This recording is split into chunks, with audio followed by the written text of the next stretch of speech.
السلام عليكم ورحمة الله وبركاته.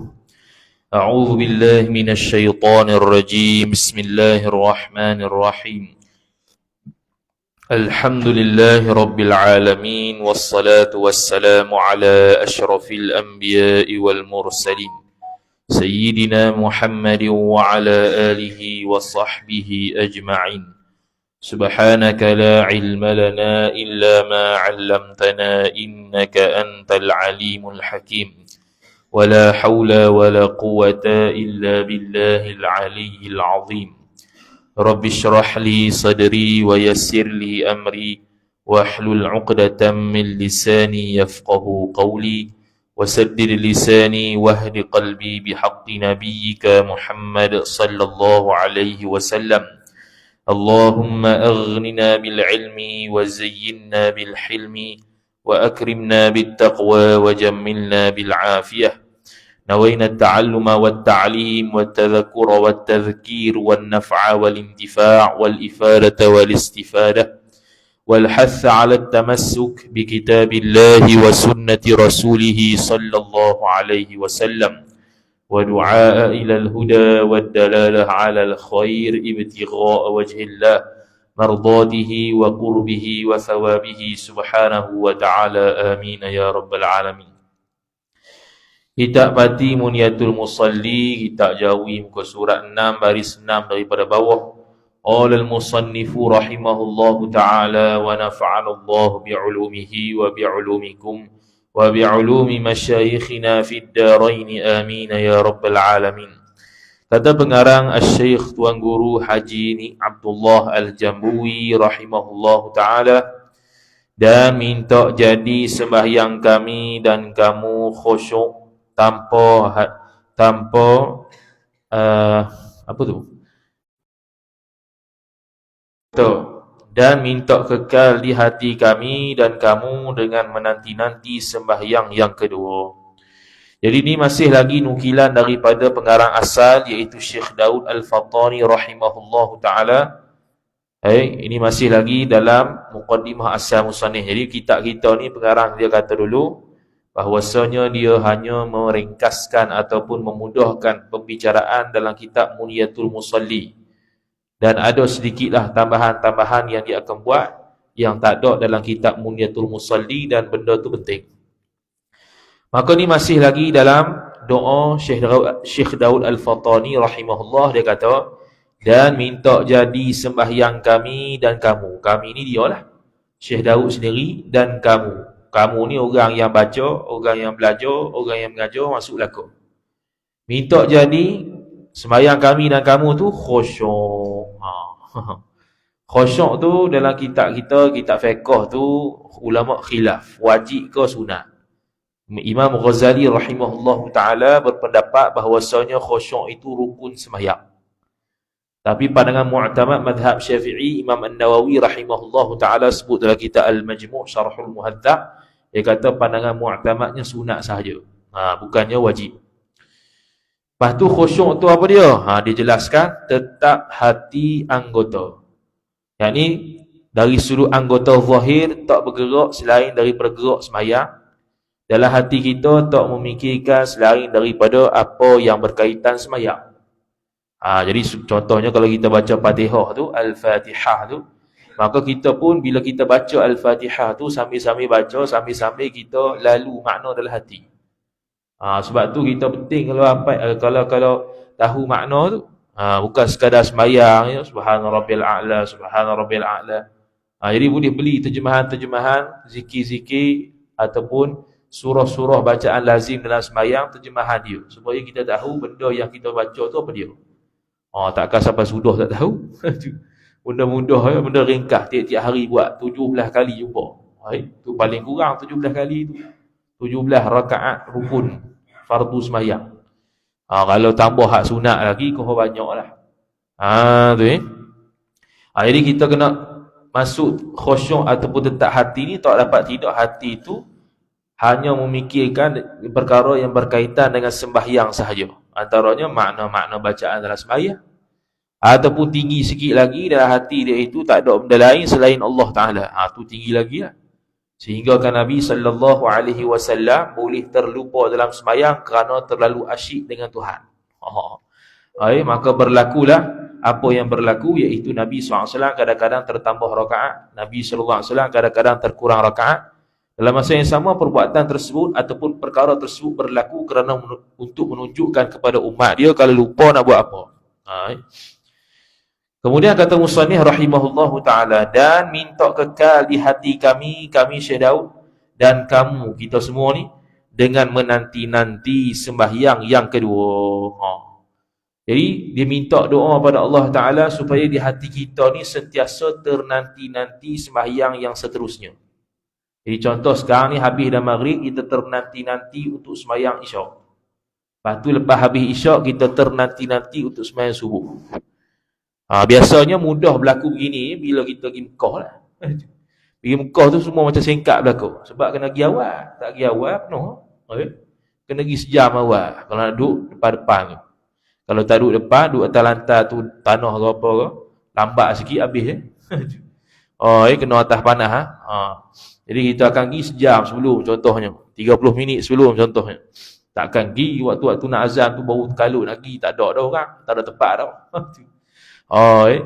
Jadi kita pergi awal. Sama juga kat sekarang tempat kita ni, kita kena gitu juga. Orang yang ternanti-nanti sembahyang ni, orang yang hadir sembahyang awal. Macam orang pergi stadium lah. Tak ada orang pergi stadium tepat waktu pukul 9 main, pukul 9 masuk. Tak ada. Kat stadium tu pukul 7 masuk dah. Atau yang lebih ekstrim lagi, asal masuk dah. Tu boleh pula.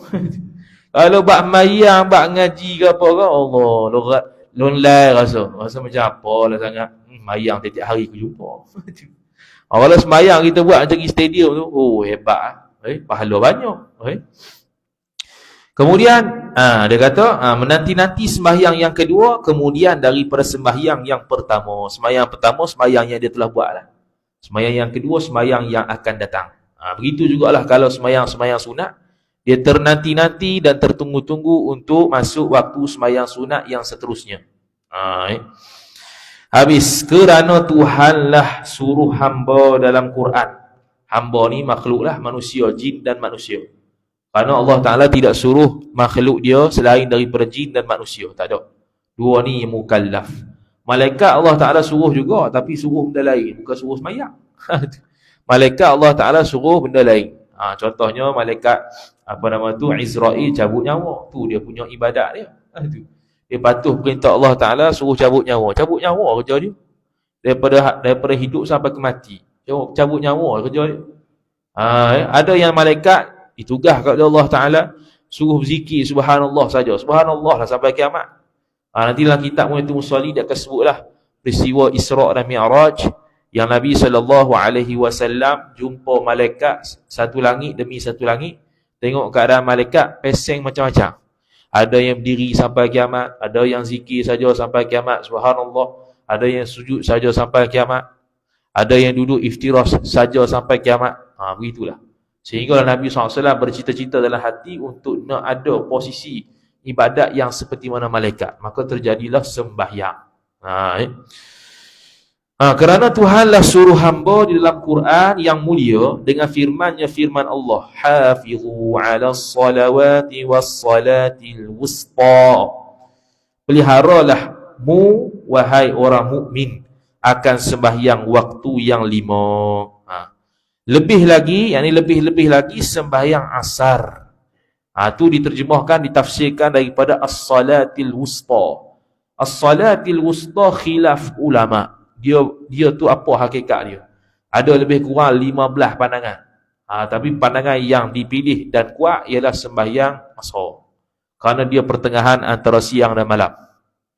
Lepas sembahyang asar, siang. Sebelum sembahyang asar, selepas sembahyang asar, malam. Sebelum sembahyang asar, siang. Jadi dia duduk tengah-tengah.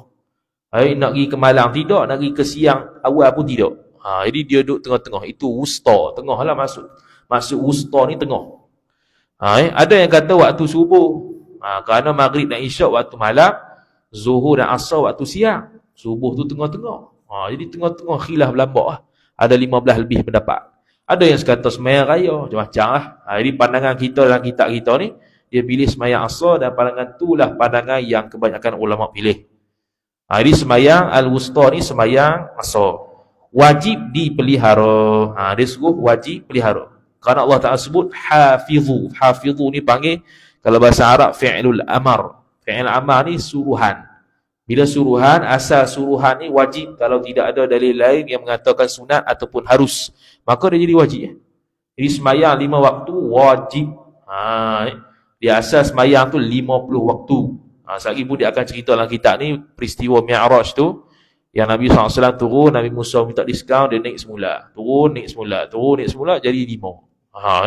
Yang mana asalnya 50 waktu semayang. Lepas habis diskaun jadi 5. Kemudian dia kata wajib dipelihara dan dijaga. Okey, noktah. Dan sembahyang yang 5 diberat syarak. Syarak ni pensyariat. Syarak tu bahasa Arab tu. Dia pensyariat, bukan baca syarak. Syarak tak kena tu, dia ada alif. Jadi bacanya syari'. Sembahyang yang 5 diberati syari', yakni ditaklifkan oleh syari', pensyariat. Siapa pensyariat tu? Tuhan dan Rasul. Tu. Tuhan tu Allah. Allah dia panggil syariat hakiki, pensyariat hakiki. Betul-betul Allah lah yang mensyariatkan. Kalau Nabi tu dia panggil pensyariat majazi, bukannya hakiki Nabi suruh buat, tapi hakikatnya Nabi suruh buat tu asal ambil daripada Allah juga. Asal ambil daripada Allah Subhanahu wa taala. Jadi sebelum disyariatkan sembahyang, Nabi sallallahu alaihi wasallam telah sembahyang. Nabi SAW ada sembahyang khas bagi dia yang Nabi SAW tak bagi tahu umat lagi, kerana tidak ada pensyariatan sembahyang secara khusus pada umat Nabi SAW ketika itu. Jadi dia sembahyang macam dia sembahyang dalam keadaan belum disyariatkan sembahyang untuk umat dia. Untuk Nabi saja ada sembahyang. Dan Nabi SAW ketika itu sembahyang dalam keadaan tidak ada rokok. Nabi SAW sembahyang dalam keadaan tidak ada rokok. Kerana rokok itu adalah khususiat umat Nabi SAW ketika sembahyang. Umat-umat yang terdahulu sembahyang dia, sembahyang juga, tapi sembahyang yang tidak ada rokok.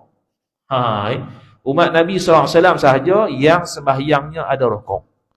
Dan rokok tersebut mula dibuat bila Nabi SAW sembahyang asar. Ketika dia sembahyang zuhur belum lagi ada rokok. Ketika waktu sembahyang asar barulah disyariat dan diperintahkan untuk rokok. Jadi Nabi SAW awal-awal Mi'raj tu, subuh tu tak sembahyang lagi. Padahal dah ada perintah dah. Sebab apa? Sebab Nabi tak tahu lagi cara sembahyang lagu mana. Perintah dah ada. Jadi subuh tu terlepas. Tak ada sembahyang subuh tu. Tak disyariatkan secara penuh lagi. Baru suruh saja. Macam mana nak buat belum ditetapkan oleh Allah Ta'ala. Sehinggalah Jibril mari dekat waktu zuhur tu. Maka itulah awal sembahyang Nabi SAW dengan umat dia. Jadi Nabi SAW diajar oleh Jibril macam mana nak sembahyang. Dia pun sembahyang dah awal tu. Sembahyang tu dalam keadaan tidak ada rokok lagi. Waktu asar barulah disuruh dan diperintah untuk rokok. Barulah ada rokok ketika tu. Tu nanti kita bahas dalam bab rokok. Kemudian dia kata ke atas kita. Diberati ni ditaklifkan lah. Taklif ni diberatkan hukum. Ke atas kita ni mukallaf. Kalau tidak mukallaf, tak berat lah. Tidak ada taklif ke atas selain mukallaf. Jadi mukallaf ni mesti dia berakal, mesti dia baligh, mesti sampai Islam pada dia, dan juga dia ada pendengaran ataupun penglihatan, ataupun dua-dua sekali. Tidak boleh mengeluarkan daripada waktunya waktu sembahyang. Tak boleh kita sembahyang di luar waktu. Kecuali satu benda sahaja, dua perkara. Dia panggil waktu uzur dengan waktu darurah. Waktu uzur tu waktu ketika mana kita musafir, maka kita boleh sembahyang di luar waktu ketika kita diberikan rukhsah oleh syarak untuk jamak qasar. Jadi kalau contoh kita nak sembahyang zuhur dan asar pada waktu zuhur, boleh. Jadi kita masukkan waktu asar di waktu zuhur. Ataupun kita lewatkan sembahyang zuhur, letak belakang, jadi jamak takhir. Kita waktu asar tu kita sembahyang zuhur dan asar. Pun boleh. Tu dia panggil waktu uzur. Yang kedua dia panggil waktu darurah. Waktu darurah ni sembahyang di luar waktu juga. Cuma tidak berdosa sebab ada benda yang menyebabkan dia hilang uzur. Contohnya perempuan yang haid ataupun nifas. Pada awal waktu zuhur ataupun sebelum waktu zuhur dia sedang haid ataupun nifas, maka tak wajiblah sembahyang bila masuk zuhur. Sehingga masuk asar masih lagi haid, masih lagi nifas. Sampailah penghujung dekat-dekat maghrib, dia berhenti. Sebelum betul-betul maghrib, 2 minit, 3 minit sebelum maghrib berhenti.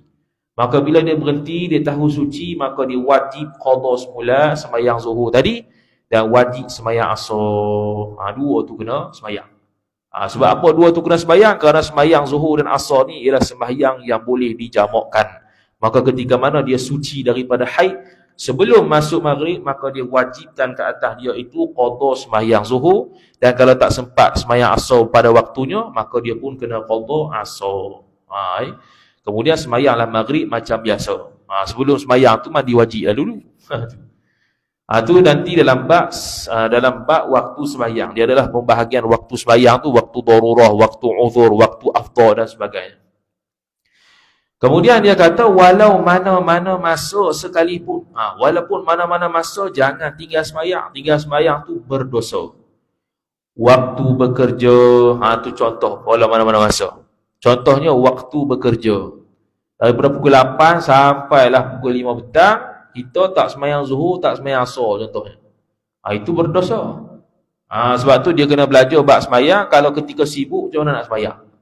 Adakah diberikan rukhsah pada dia untuk jamak takdim, jamak takhir ataupun lagu mana? Tu kena belajar lah. Jadi kalau kerja yang biasa-biasa, yang tidak ada darurah apa-apa, kena buat macam biasa.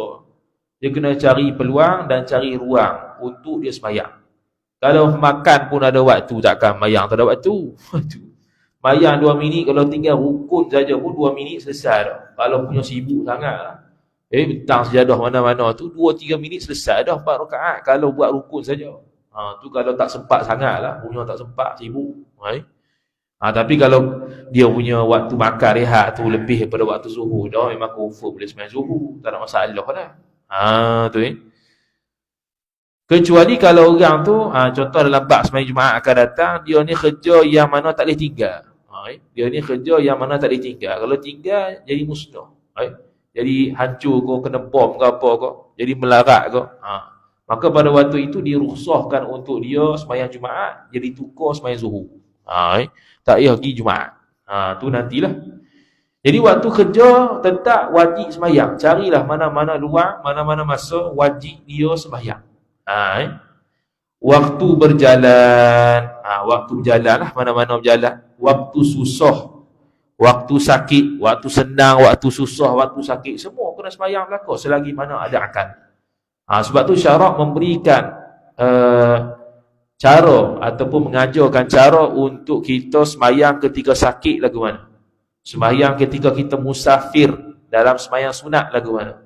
Sembahyang ketika kita dalam keadaan musafir untuk sembahyang fardu lagu mana. Diajar belaka.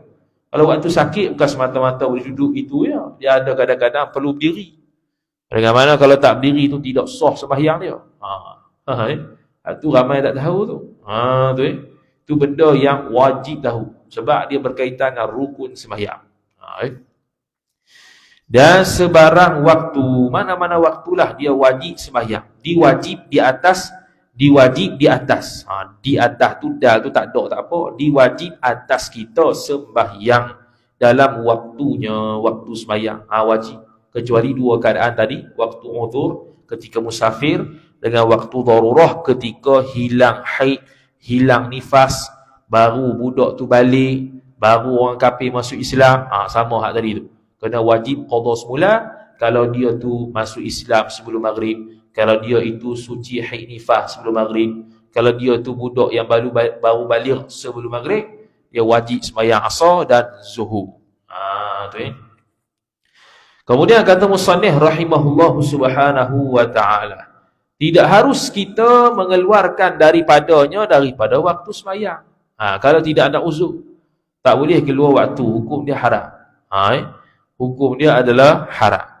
Tapi kalau dia sembahyang itu di hujung waktu, sebahagian sembahyang dalam waktu, sebahagian sembahyang di luar waktu, adakah sah sembahyang dia secara tunai ataupun tidak?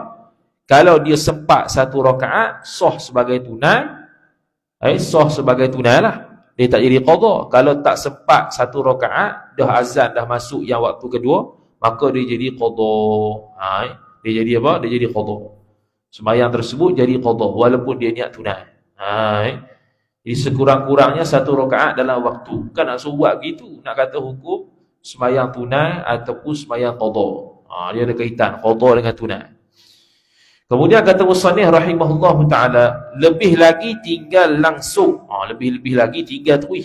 Tak sembahyang langsung. Sekali-kali tidak dibenar, sekali-kali tidak boleh. Uzur lah lagu mana pun wajib sembahyang. Dia ada beza antara syarat wajib sembahyang dengan syarat sah sembahyang. Syarat wajib sembahyang sikit saja. Islam, balik, berakal, suci haid, suci nifas. Habis. Itu wajib sembahyang. Walaupun dia tak dapat menepati syarat-syarat sah sembahyang, wajib juga dia sembahyang. Nanti selepas dia sembuh, selepas dia normal balik, dia wajib qada semula sembahyang. Kerana waktu sembahyang tadi, dia hanya sembahyang hormat waktu. Sebab apa dia panggil hormat waktu? Sebab dia tidak menepati segala syarat-syarat sah sembahyang. Boleh jadi dia sembahyang dalam keadaan tak menghadap kiblat sebab tadi kena colek. Kena ikat di tiang, nak hadap kiblat ke mana? Kena ikat di tiang pun wajib sembahyang. Wajib sembahyang. Tapi sembahyang sekodarnya. Tu. Habis. Sebab turun ayat hafizu al-ayah. Iaitu ayat hafizu ala salawati was salatil wusta. Ini dia panggil bab nuzul Quran. Setiap ayat Quran tu ada sebab-sebab dia. Kenapa didatangkan, diturunkan Quran ayat ni. Jadi ada yang khilaf ulama sebab penurunan ayat. Maka ni yang dipilih oleh musannif kita ni, Syekh Daud Al-Fatani dan pengarang kitab kita, sebab ataupun sebab nuzul ayat, sebab turun ayat hafizu ala salawati was salatil wusta. Dia kata sebab turun ayat hafizu ini kerana setengah sahabat bermudah-mudah dan takut berjemaah sembahyang beserta Rasulullah sallallahu alaihi wasallam waktu dalam perang. Tu perang dengan sahabat lah takut. Kita tak ada perang pun takut juga orang jemaah. Tu yang patut heran. Kalau kita sahabat, kalau kita tengok sahabatnya, realitinya ketika perang tu memang padat lah nak takut. Takut keluar. Hak ni bukannya perang, takut dah keluar. Takut dah keluar malah ada mari masjid surah. Jadi dia kata setengah sahabat bermudah-mudah dan takut berjemaah sembahyang beserta Rasulullah SAW waktu dalam perang. Jadi waktu ni belum lagi disyariatkan sembahyang syiddatul khauf. Sembahyang dalam keadaan bersangatan takut, tak ada lagi. Disebabkan ni lah lepas tu diperintahkan oleh Nabi SAW boleh untuk sembahyang, dia panggil sembahyang syiddatul khauf, sembahyang dalam keadaan perang atau sembahyang dalam keadaan takut secara umum. Kena kejar dengan perompok ke? Kena kejar dengan perompok 3 hari. 3 hari lah sembahyang syiddatul khauf. Tu. Ceritanya, sebab turun ayat ni lah, bahwasanya Rasulullah sallallahu alaihi wasallam pada satu peperangan sembahyang zuhur, ia Nabi sallallahu alaihi wasallam berserta sahabatnya, sahabat Nabi sallallahu alaihi wasallam. Sembahyang zuhur berjemaah, dalam keadaan berjemaah. Ni sifat Nabi sallallahu alaihi wasallam. Marilah waktu perang ke, waktu sakit ke, duk sorang-sorang ke, duk sihat ke, berjemaah mesti ada. Berjemaah mesti ada. Tambah-tambah kalau sebab perkara yang berkaitan dengan sembahyang subuh dengan sembahyang isyak. Sembahyang subuh dengan sembahyang isyak, orang munafik dia berat untuk sembahyang 2 waktu ni. Cuma kena ingat, bukannya maknanya kalau kita tengok ada orang tak mari sembahyang jemaah tu, kita kata dah, cok lalu dah, dia ni bukan kaki jemaah. Jadi kadang-kadang ada sebab-sebab keuzuran yang dia tak boleh pergi jemaah. Sebab-sebab jemaah tu banyaklah. Tu kita boleh tidak untuk sembahyang berjemaah. Maknanya kalau kita sembahyang seorang pun tidak makruh. Tapi kalau kita tidak ada uzur untuk sembahyang jemaah, maka kita sembahyang seorang, hukum dia makruh. Makruh dengan makna perbuatan kita tu mengurangkan pahala sembahyang. Mengurangkan pahala sembahyang. Maka dia kata berjemaah atas jalan biasa. Jalan biasa. Macam biasa baca Fatihah. Rokok sujud bersekali dengan sempurna. Rokok pun sama-sama, sujud pun sama-sama. Tak takut kena tembok kalau ke mana? Sini tak ada tembok zaman ni. Tak takut kena bunuh kalau ke mana? Tidak menghirau Rasulullah sallallahu alaihi wasallam akan mengintai kafir sembahyang berjemaah itu. Orang kafir duk intai tapi tak berani mendekat. Orang kafir tahu dah mereka ni tengah sembahyang. Kalau dia tahu, kalau ikut kepala otak kitanya, bolehlah bunuh tu. Dia duk tengah sembahyang, bukan nak bergerak. Tapi orang kafir duk intai, tapi Rasulullah SAW tidak menghiraukan, tidak mengambil peduli. Dia sembahyang ikut macam biasa saja. Maka sesudah sembahyang Nabi SAW, menyesallah kafir-kafir itu dengan tidak langgar dan menerkam selalu di waktu Rasulullah berjemaah. Lepas habis dah Assalamualaikum warahmatullahi, Assalamualaikum warahmatullahi, orang kafir ni pakat menyesal belaka. Tadi kalau aku tahu bunuh dah. Kalau bunuh menang dah kita ni. Bunuh. Kenapa tak bunuh? Tak bunuh. Tak ambil, tak ada keputusan daripada ketua dia untuk bunuh Nabi SAW dan juga sahabat-sahabat ketika tahu mereka ni sedang menunaikan sembahyang. Dan berkata setengah kafir kepada setengah, yakni setengah kafir lain.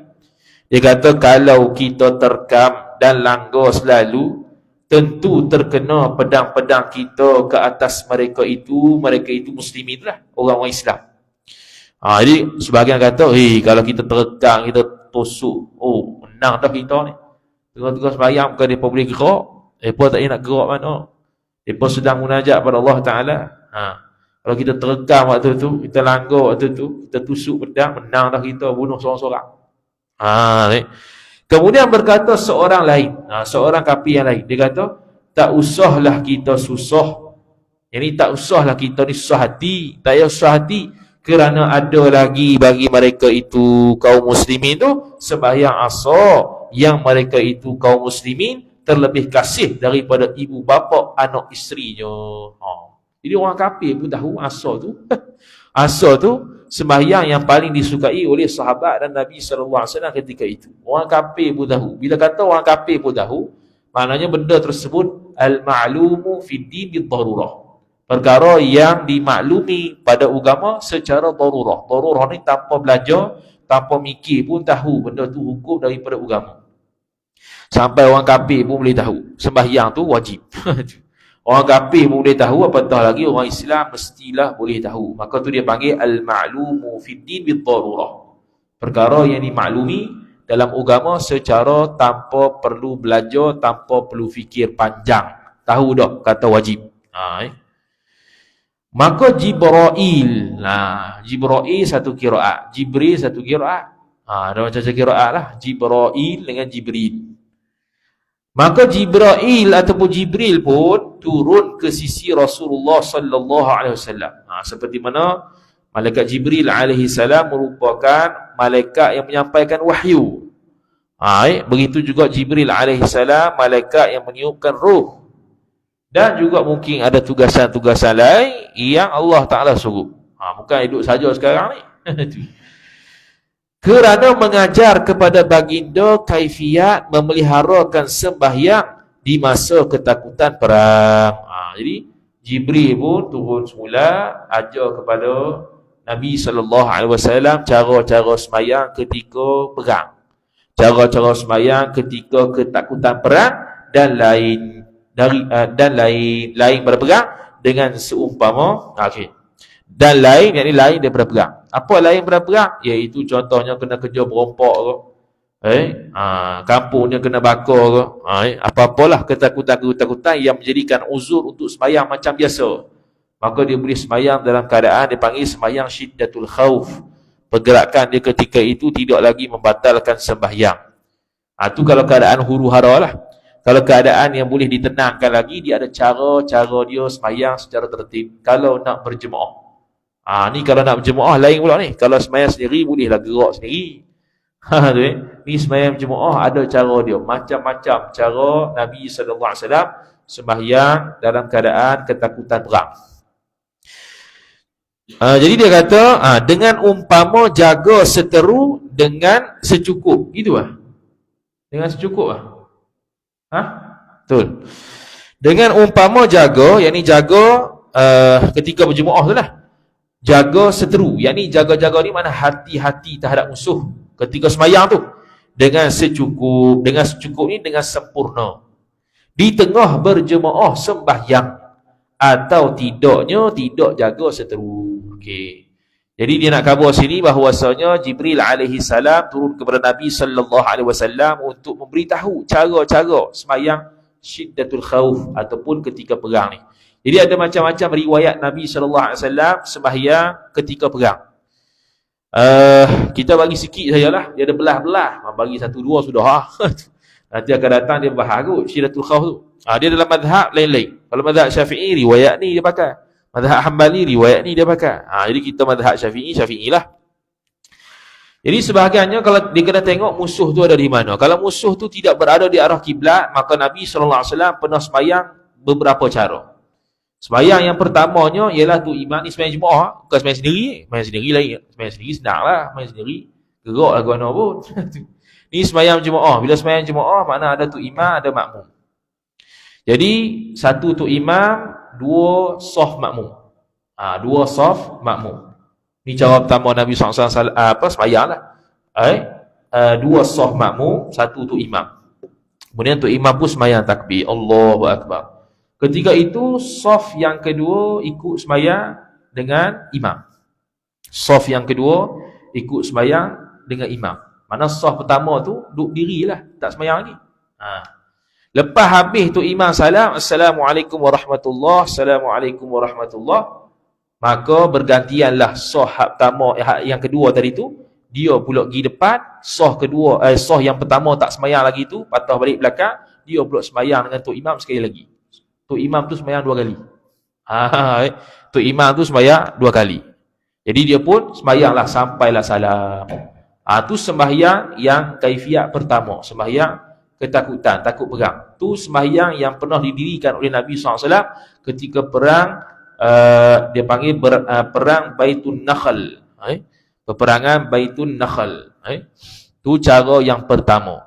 Kalau cara yang kedua pula, ni situasi yang sama, iaitu musuh tidak berada di arah kiblat. Mana musuh ada kat sana ke, ada situ ke. Musuh tidak berada bertentangan di kiblat kaum muslimin. Maka cara yang keduanya ialah dia sembahyang sama juga, tu imam seorang, saf ada dua orang. Saf mesti bukan saf dua orang, saf dua lah, dua saf. Saf dua orang pula. Saf dua, seorang tu imam. Maka dia pun sembahyang tu imam takbir, Allahu Akbar. Maka saf pertama akan sembahyang dengan tu imam. Saf pertama akan sembahyang dengan tu imam, saf kedua tak sembahyang lagi. Lepas tu bila tu imam naik rakaat kedua, maka maka saf yang pertama tu dia mufaraqah. Dia mufaraqah sembahyang sendiri sampailah habis. Bila tu imam rakaat kedua, saf yang kedua yang belum sembahyang tu pula masuk sembahyang. Saf kedua yang belum sembahyang masuk sembahyang. Lepas tu imam pun dah tasyahud, contohnya tasyahud. Dah tasyahud, kemudian bila tu imam tasyahud, saf kedua yang baru masuk rakaat pertama tu, dia naik rakaat kedua sampailah habis rakaat dia tu, sampailah tasyahud dengan tu imam dan bagi salam sama-sama. Tu cara Nabi SAW sembahyang begitu pada peperangan Zatul Riqa.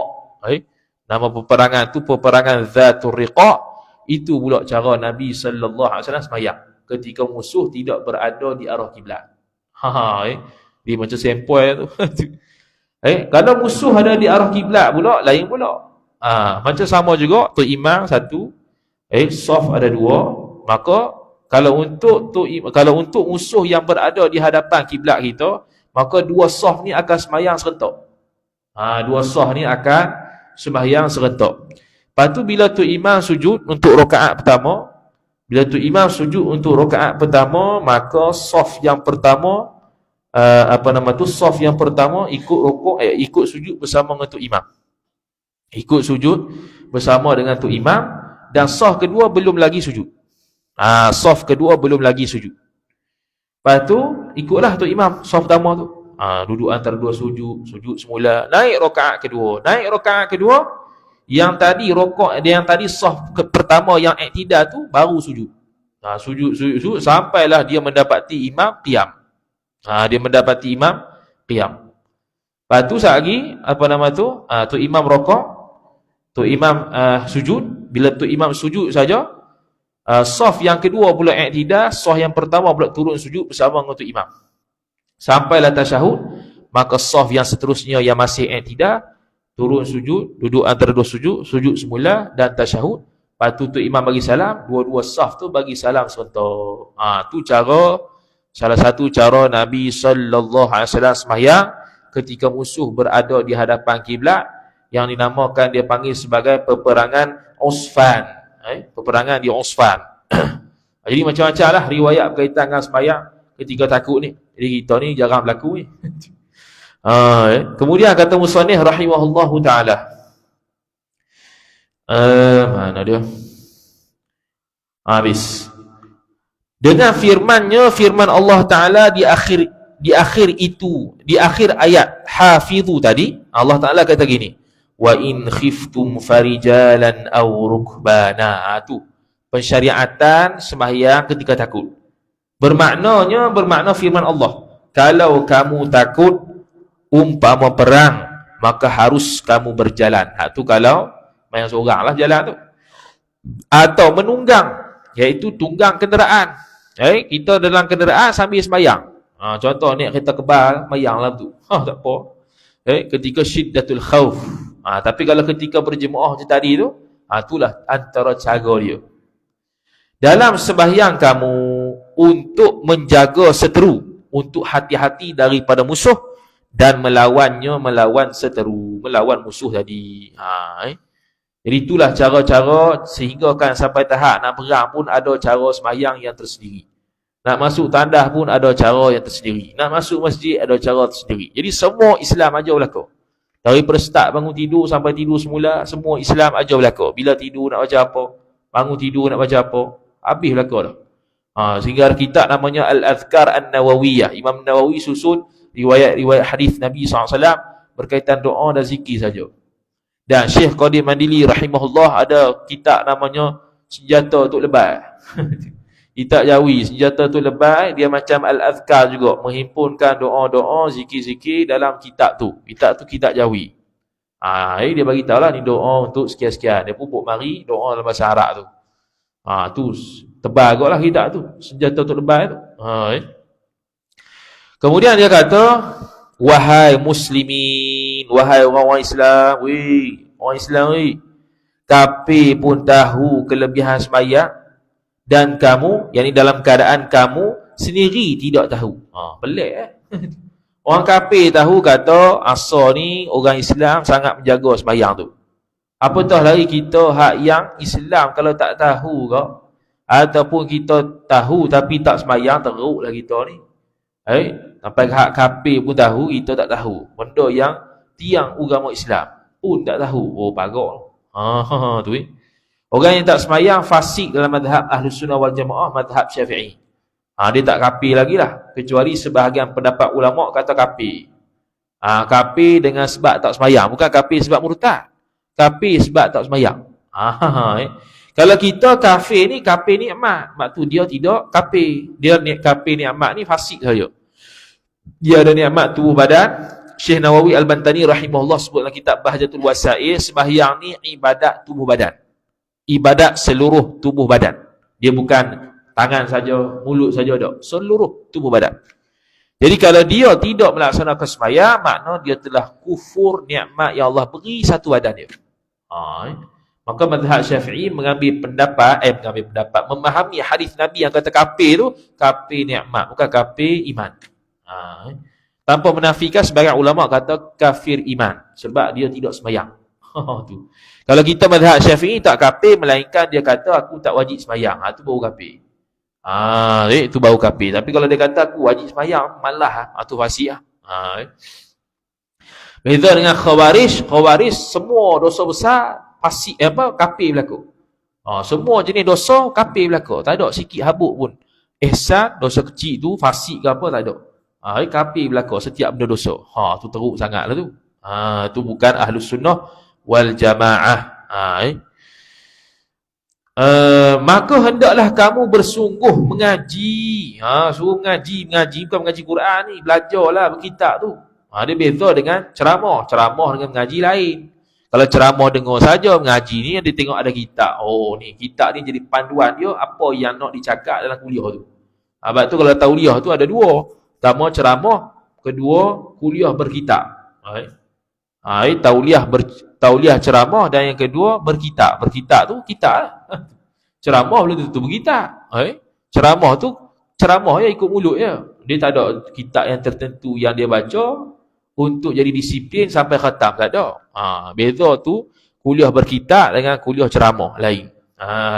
Kuliah Quran lain pula. Dia ada 3 tauliah. Tu. Kemudian kata musannif rahimahullahu taala dia kata suruh mengaji dan faham kitab-kitab. Faham pula tu. Bukan mengaji saja, kalau mengaji saja tak faham, jengok. Tu. Dia nak boleh amal ni kena faham dulu. Nak boleh faham kena belajar. Jadi belajar, faham, amal. Dapat 3 set. Suruh belajar, faham, amal. Habis. Kitab-kitab umpama ini, umpama munyatul musalli, seperti pati musalli ni. InsyaAllah tak lama akan kamu faham kelebihan sembahyang dan rajin sembahyang beserta sedap kamu beramal. Kamu beramal dengannya, dengan apa yang kita belajar tu. Ini baru bab sembahyang, dia kata mengaji dulu, bagi faham sungguh. Kalau tak faham, tanya. Masalah bab sembahyang ni masalah yang paling besar dalam fiqh lah. Dia panggil as-salatu imaduddin, kata ulama. Sembahyang tu tiang agama. Jadi perbahasan bab sembahyang dalam kitab-kitab fiqh memang panjang lebar. Boleh kata paling panjang lah dalam fiqh ibadat tu, sampailah jinayat tu paling panjang sekali dibahaskan sembahyang. Punya pentingnya sembahyang tu, itu ada kaitan kita dengan Tuhan kita Allah Subhanahu Wa Taala, maka itulah sangat-sangat penting kita ambil tahu tentang sembahyang. Kalau kita Wisyahul Afrah, 2 benda saja dibahas dalam tu. Tapi kitab tebal juga, 70 muka surat. Itu tulisan halu-halu juga tu. Dia berkaitan dengan taharah dengan sembahyang. Sembahyang tu dalam kitab tu lebih detail daripada kitab Munyatul Musalli. Sembahyang dalam kitab tu lebih detail daripada kitab Munyatul Musalli. Kemudian kata musannif rahimahullahu taala, seperti sabda Nabi sallallahu alaihi wasallam, sallu kama raaitumuni usalli. Maksud sabda Nabi sallallahu alaihi wasallam, sembahyanglah kamu seperti sembahyang yang kamu lihat. Tengok. Dia kata raaitumuni usalli. Dia tak kata gini, sallu kama usalli. Kalau dia kata sallu kama usalli, sembahyanglah oleh engkau seperti mana aku sembahyang. Jenuh gitu. Nabi SAW sembahyang cukup sempurna zahir batin. Jadi kalau kita tak sampai tahap sembahyang macam Nabi, tak sah sembahyang. Habis gitu. Maka tak sah sembahyang belaka gitu. Jadi dia sebut raaitumuni usalli, seperti mana kamu lihat aku sembahyang. Siapa yang lihat? Sahabat. Bila sahabat lihat, Nabi SAW sembahyang kat sini lain. Nabi SAW sembahyang kat rumah lain. Jadi ada banyak riwayat. Sebab tu ada banyak mazhab. Tangan Nabi SAW ketika takbiratul ihram letak mana? Letak atas dada ke? Bawah dada ke? Bawah pusat ke? Jadi khilaf pula. Nabi SAW, Rabbana lakal hamd, ataupun Rabbana walakal hamd. Dua-dua riwayat. Tu. Ada 2 riwayat, Rabbana lakal hamd dengan Rabbana walakal hamd. Jadi sami'allahu liman hamidah, Rabbana walakal hamd, Rabbana lakal hamd. Kunut dah. Tasyahud akhir. Tasyahud akhir ada macam-macam versi juga. Doa takbirat, doa iftitah macam-macam versi juga. Kita versi yang biasa kita maklum tu dah. Allahu akbar kabira walhamdulillahi katsira wa subhanallahi bukratan wa asila. Situ satu doa iftitah. Lepas tu wajah tu wajhil ladzi tu doa iftitah yang kedua. Jadi kalau kita sampai bukratan wa asila pun jadi dah. Apa tadi? Allahu akbar kabira walhamdulillahi katsiran wa subhanallahi bukratan wa asila. Nokta. Lepas tu baca terus ta'awudz. Dapat dah doa iftitah. Itu doa iftitah pendek sekali Yang kita sampai wa ana minal muslimin tu, 2 doa iftitah dah kita baca tu. Tu lebih lengkap lah. Ta'awudz pula khilaf juga. A'udzu billahi minasyaitonir rajim, ataupun a'udzu billahis samii'il 'aliim minasyaitonir rajim, ataupun a'udzu billahi minasyaitonir rajim innallaha sami'un alim. Jadi macam-macam riwayat pula. Tu dalam kitab Hasyiah As-Sawi ala Tafsiril Jalalain. Di 3 riwayat. Biasa kita buat dalam mazhab Syafi'i yang aulanya a'udzu billahi minasyaitonir rajim. Kemudian kata musannif rahimahullahu taala. Mana dia hilang dah. Atau kamu tahu akan sembahyang aku. Aku tahu dalam sembahyang. Kamu tahu akan sembahyang aku. Tahu ni kok mana? Ku ilmu. Kita tak pernah jumpa Nabi, tak pernah tengok Nabi sembahyang lagu mana, maka kita tahu Nabi sembahyang lagu mana daripada pengetahuan yang kita belajar dalam kitab ulama. Kitab ni lah, Munyatul Musalli. Rokok lagu ni, sujud sahwi lagu ni, sembahyang kunut dia begini, kunut dia begitu, sembahyang tarawih begini dan sebagainya. Wallahu subhanahu wa ta'ala a'lam. InsyaAllah sembahyang, pas sembahyang ada pengumuman kot, main ajak. Tak apa.